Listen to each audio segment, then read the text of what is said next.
What's up, guys? Today we're going to be talking about improvising on the piano. Improvisation is really just a language, and it's just speaking that language in real time. When it comes to this language, though, we all already know how to speak it. If I asked you to, I'm pretty sure you could hum a melody off the top of your head right now. When it comes to piano, what we have to do is we have to translate what we hear in our head to notes. And so there's a few ways to do that. You have your individual notes, and you can also have individual chords.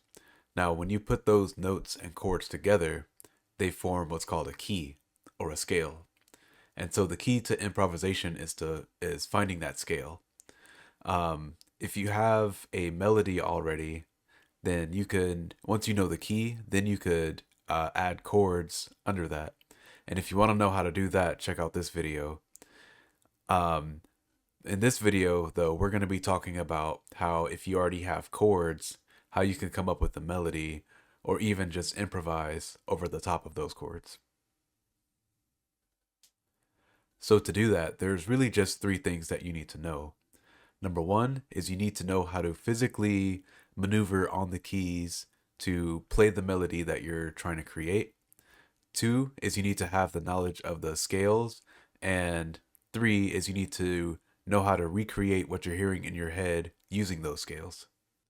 So when it comes to maneuvering around the piano, one of the basic things that you're going to need to do is just work on evening out your fingers. So I would say strengthening your fingers, but you're always going to have some fingers that are weaker than others. Um, but the goal is just to even them out so that way your weaker ones become stronger and your stronger ones become, well, even stronger, but they get closer together, right? So, and the way to do that is just to get your fingers moving. So that's the first step. Is like you have to get comfortable with every single finger. There's a book called that's written by Hannon. That's a very good book for exercises like that. If you don't want to buy a book, you can just YouTube like Hannon number one, for instance, and you'll find somebody playing that exercise. But really, it's just about just getting your fingers moving. So something as simple as this.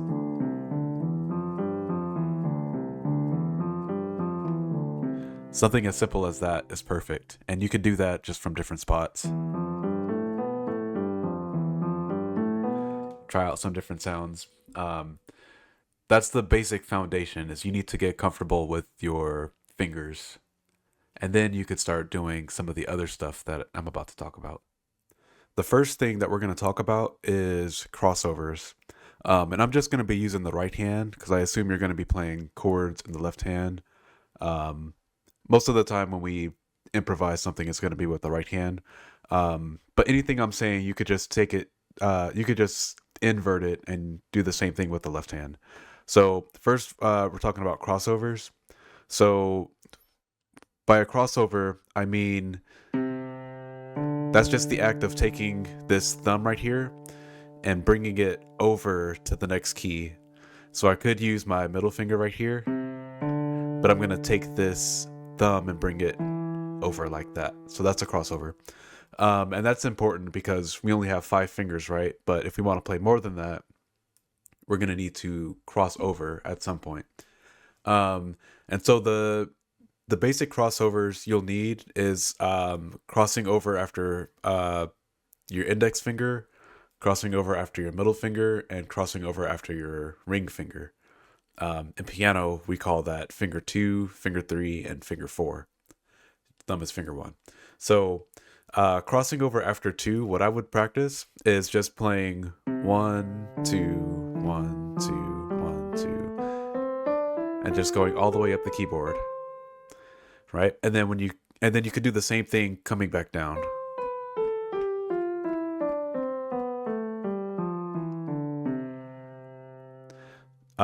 So that way, when you're coming down, you're thinking of bringing your finger 2 over your thumb instead of the other way. All right, so you could do that with finger 2. You can do that with finger 3.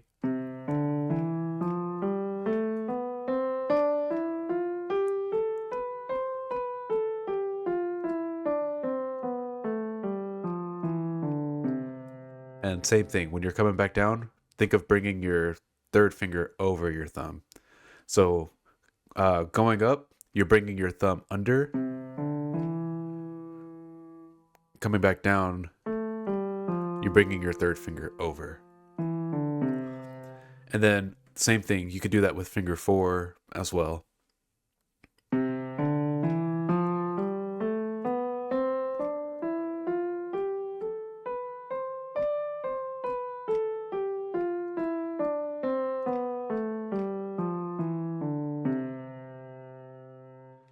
And just to show you what that would look like for left hand, so you could do. So this is finger 2. Now you're bringing your 2 over on the way up, and then bringing your thumb down, or bringing your thumb under on the way down. Finger 3. Finger 3 goes over.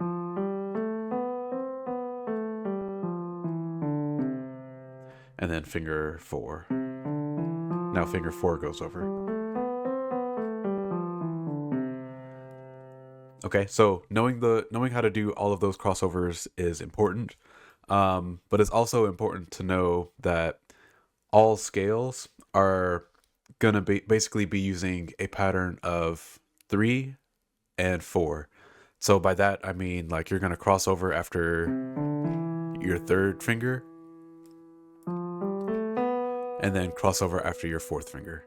So that's the standard way to play like a scale. You do 3, 4, 3, 4. And so I know what some of you are probably thinking, there's scales that don't exactly work like that. And that's true, but if you're going to play multiple octaves, it still more or less falls under the 3 and 4 fingering type. So like this scale, for instance, you play the first 2 notes and then cross under after that. But then you're getting 1, 2, 3, 4, 1, 2, 3. So it still follows that 3, 4. It's just, it starts on a different spot. Okay, so next thing it is learning finger replacements. So by that, I mean, like, you could play a melody like this, right? But now I'm on my 5th finger. And so if I want to go higher, what I can do is move this thumb up to a key that's higher than it was, like this key. And then I have more notes. So I could do...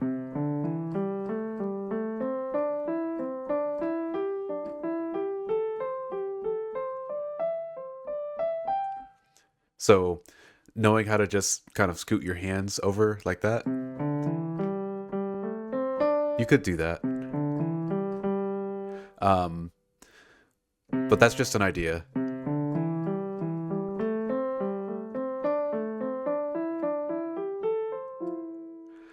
And you can do the same thing going down. Now you're just going to bring this finger 5 down.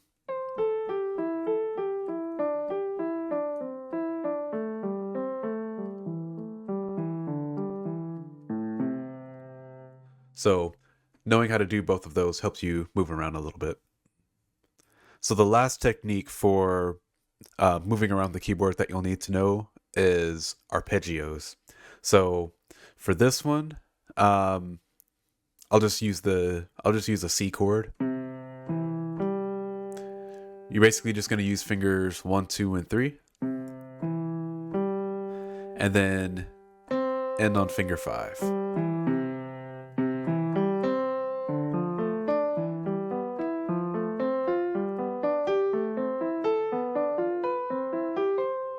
So that's one way to move like that.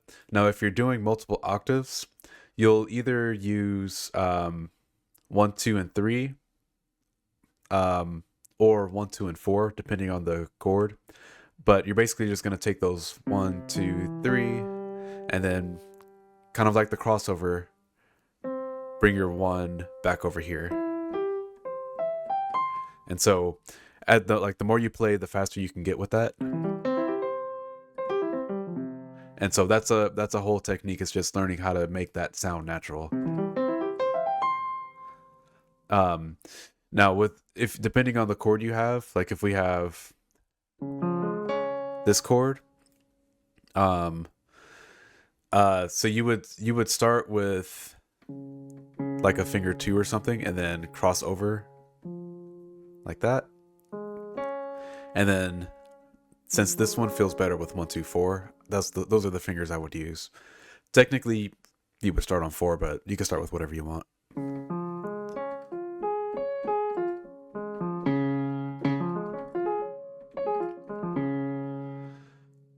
Um, and yeah, and so being able to throw all of those in naturally, that's the key. Is it's got to become natural.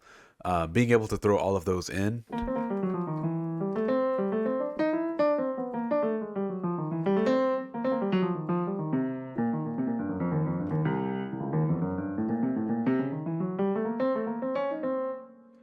that's the key to being able to just improvise naturally. Is you have to have that like muscle memory of you just know how to get to where you're trying to get to. Um, Again, naturally. Naturally is the key.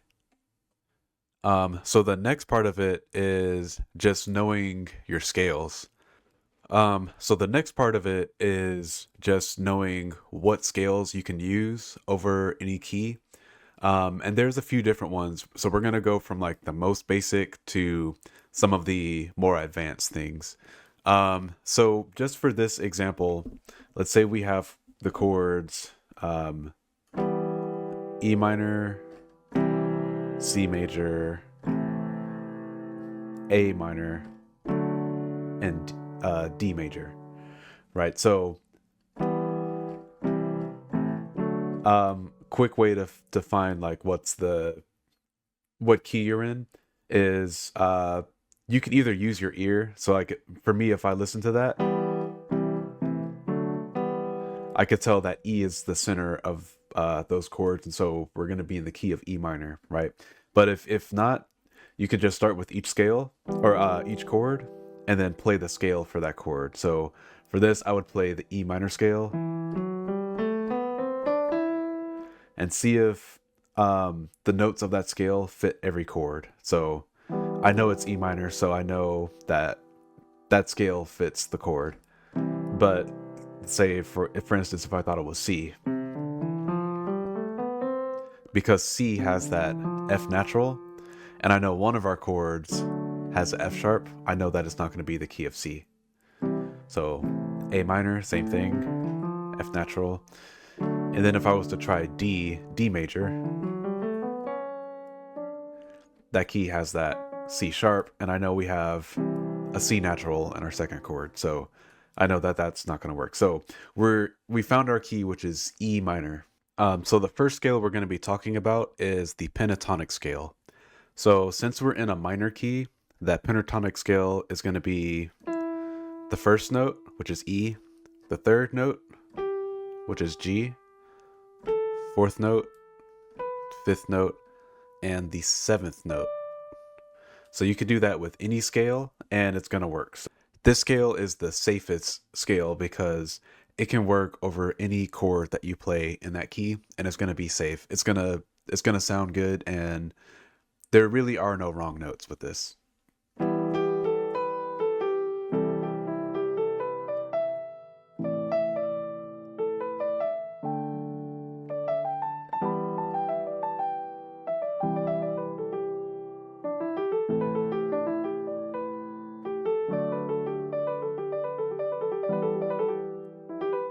Yeah. So you could play some pretty cool stuff with just that, and it'll sound good. Um, so one thing to note is that the major pentatonic scale is a little bit different. So let's say if we were doing something in the key of C, the major pentatonic scale, instead of 1 3 4 5 7, now it's going to be 1 2 3 5 6. So major pentatonic is 1 2 3 um, 5, 6.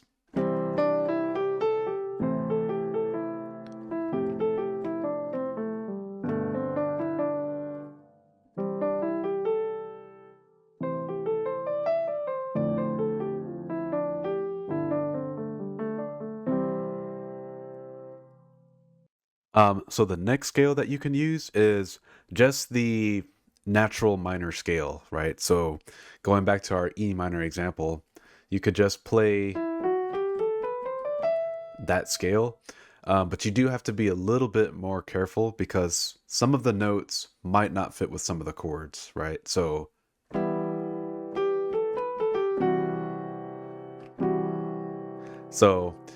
that crunchiness right there, that might not be what you're looking for. So you just have to be a little bit careful. So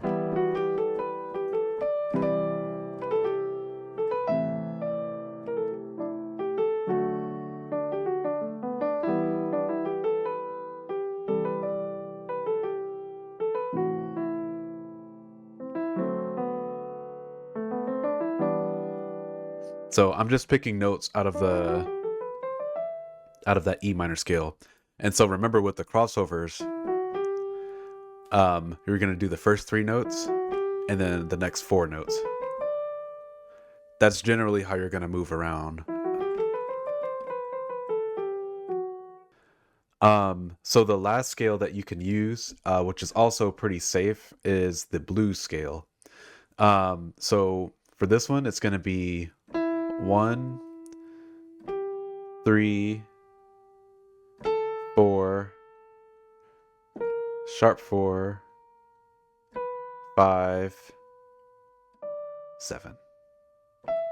So since we're in a minor scale, it's pretty much almost the same as the pentatonic scale. Only difference is we have this little bit of chromatic motion, which you might have heard me playing earlier, but that part is really that's really what makes it sound bluesy, is throwing in those half steps right there. Um, and so in general, using half steps is going to give it a little bit more of a I guess kind of a jazzier sound, right? So you could do like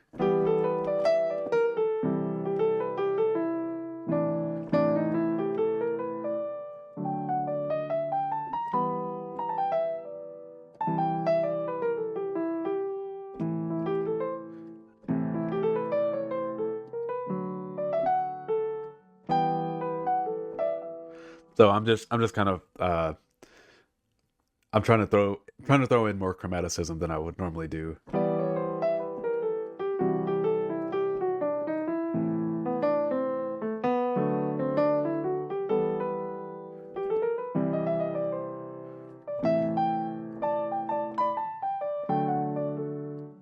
So that's the idea. Um, no, so the pentatonic scale, and whether you're in a major or minor scale, just using that. But with that, you have to be a little bit more careful. And then the blues scale, just knowing those 3, you should be pretty safe. Um, there's obviously other scales you can use that would sound pretty good, but as a starting point, I would stick with just those 3, and then as you build, you'll know what scales to use and how to achieve the sound that you're looking for with other scales. So now the last part, just knowing how to recreate what you hear in your head. Um, this is really the part that takes probably the most practice. So I can sit and tell you that when you hear something like dun dun dun dun, that's 1 7 or 5 7 1 3. I could tell you that, but that's not going to make a difference. You just have to practice. You have to practice being able to hear something and knowing how to recreate that within a key, right? And with that, I would just, I would just practice recording a voice note and then trying to play that. That's really the best way to learn it, is just to have an example, practice playing it by ear, and by doing that you develop your ear, and you develop the you really develop the ability to play the notes um in the same way that you would just be able to hum a melody or sing a melody. It becomes the same thing. So hopefully you enjoyed that video. I tried to make it short, but it's just a lot to talk about. So practice the three ways of maneuvering on the piano. Practice arpeggios, crossovers, and finger replacements. Practice the three scales that we talked about: the pentatonic scale, the blues scale, and just the major and minor scale. And then practice recording voice notes and playing that by ear, because by doing that you're going to be working on a whole lot of stuff that you aren't even realizing. So hopefully that helps, and if you made it this far you might as well like the video and subscribe. And I have a free Facebook group where we talk about this kind of stuff every week. So if you're interested in learning more, hit the link in the description and come join our community. Thank you.